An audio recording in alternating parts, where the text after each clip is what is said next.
Hello and welcome. Today I'm going to go over different questions from Unit 3, Lesson 3, Parallel and Perpendicular Lines. Let's look at the first problem. This problem states, consider the diagram. We're being asked line A and D are, so we're looking for what line A and D are. Well, the easiest way to solve this problem is to actually identify line A and line D. And once I have identified those, it's easier to see what line A and D are. More specifically, they're intersecting at a 90-degree angle. We know that two lines that intersect at a 90-degree angle are considered perpendicular, and so we know that C is our answer choice. Let's look at the next question. This question states, in the diagram shown, the distance between point A and C is the same as the distance between points B and G. Lines AB and CG are, so we're looking at lines AB and CG. Again, I'm going to go ahead and identify these lines to make them easier to see. AB, CG. And as we can see, we have two lines that are on the same plane, or are coplanar, and that do not intersect. But we know that lines on the same plane that do not intersect are considered parallel lines, and so we know that these two lines are parallel.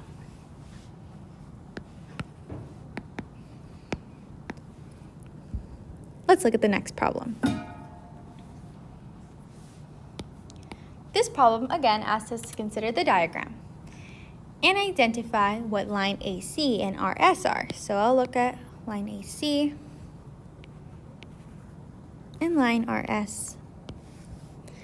And I can see that line AC and RS are actually on two different planes, so they are not coplanar. And we can also see that those two lines do not intersect. And given that information, we know that line AC and RS are skew lines. Let's look at the next problem.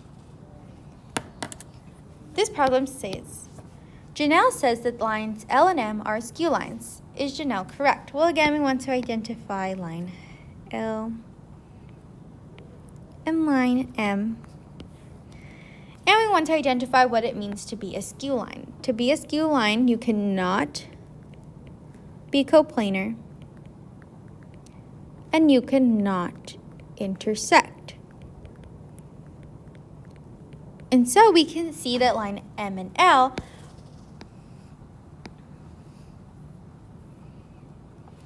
are actually coplanar, and therefore they cannot be skew lines.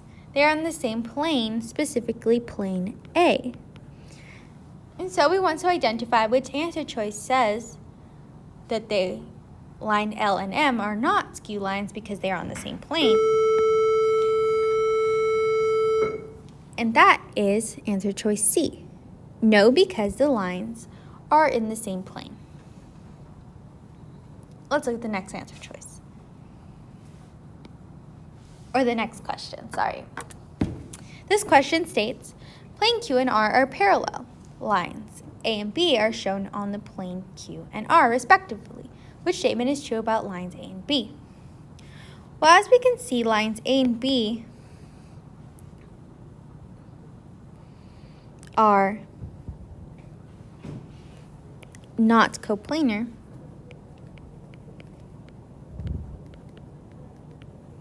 And they do not intersect.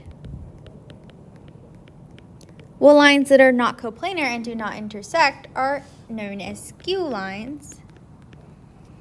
And so we want to indicate which statement says that lines A and B are skew lines, which is answer choice C. They are skew lines. Let's look at the next problem. This problem asks us to consider the diagram. What is the length of segment AB? Okay, so here's our diagram. As we can see, we are trying to identify the length of segment,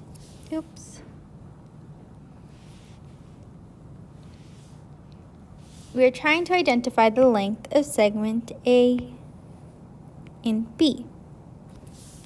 Well, in order to do so, we need to remember what we learned about the perpendicular bisector.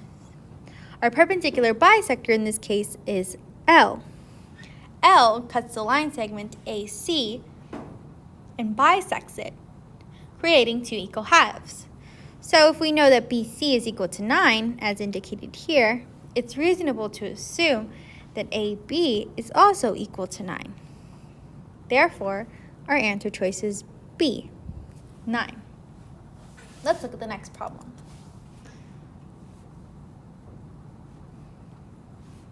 This problem states, consider the diagram. Which line segment has the same measure as ST? So here we have ST.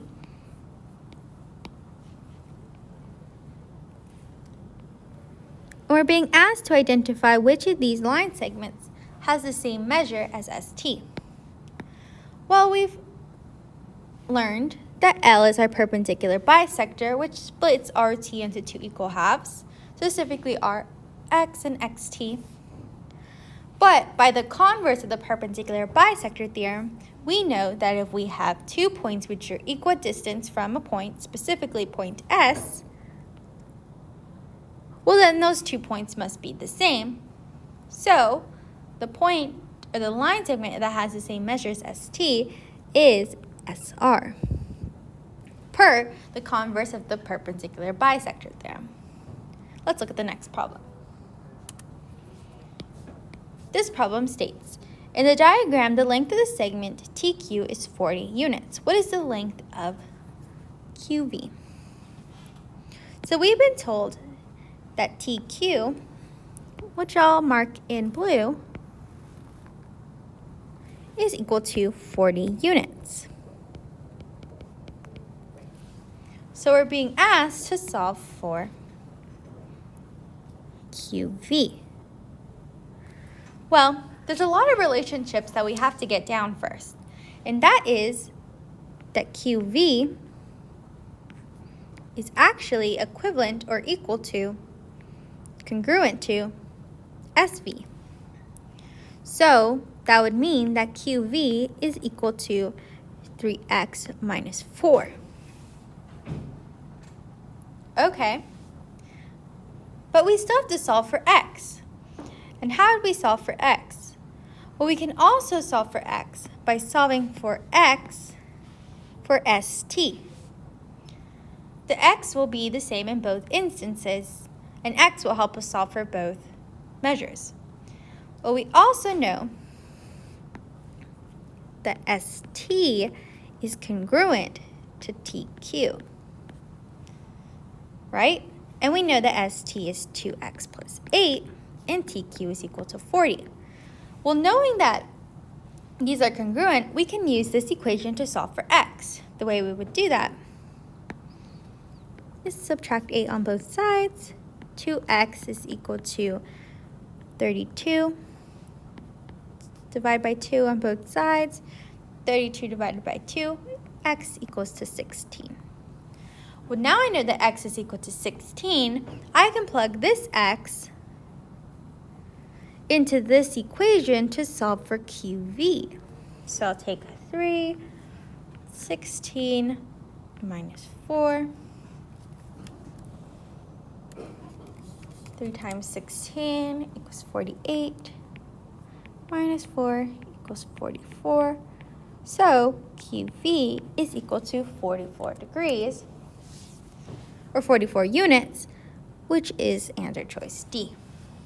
So what we did was identify these different congruent relationships, and because we were given an exact value of TQ, we could solve for x. And once we solve for x, we were able to plug in x into this equation and then find out that QV is equal to 44 units.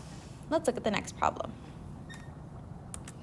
This problem states in the diagram TQ is equal to 18 units in length. So TQ is equal to 18 units.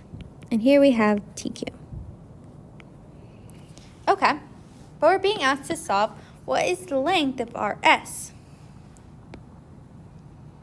Well, we want to do the same thing we did before, and that is to identify the relationship between these different values. And so we know that RT is congruent to TQ. We know that RT is at 2x plus 10 equals TQ, which is 18 units. And we also know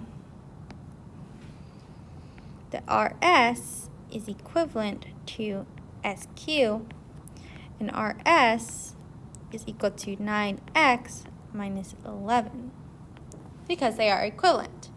So what we want to do again is solve for x, and then plug x into our equation for RS to solve for the length of RS. So we'll do this.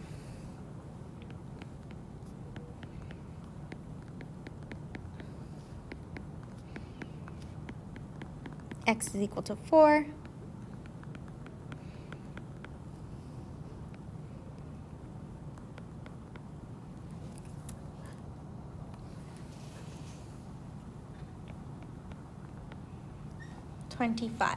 So RS is equal to 25 units, which is C. Let's look at the next problem and our last problem. This problem states, consider the incomplete paragraph proof. Given that P is a point on the perpendicular bisector, L, of MN, prove that PM and PN are congruent. Well, we could prove that PM and PN are congruent by the converse of the perpendicular bisector theorem. But what we want to do is fill in this incomplete paragraph proof that talks about this. So, because of the unique line postulate, we can draw a unique line segment PM. Using the definition of reflection, PM can be reflected over line L. By the definition of reflection, point P is the image of itself, and point N is the image of. And so what we want to do is actually do what this is telling us. So because of the unique line postulate, we can draw a unique line PM. So here we have PM.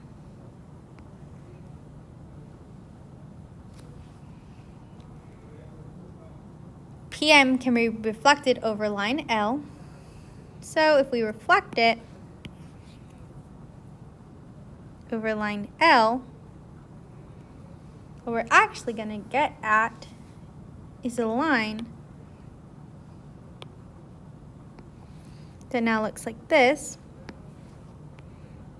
Remember, reflection is often referred to as a flip across a plane. And so we had PM, which just got reflected. By the definition of reflection, point P is image to itself, so P remains P as we see. And point N, where we had N originally, has become what? And as we can see, point N has become point M. And therefore, we can fill in that incomplete paragraph proof, because reflection preserves the length of MN and N. So basically what it's saying is that PM is congruent to PN. I hope this was helpful. If you have any additional questions or concerns, please feel free to email me at my email.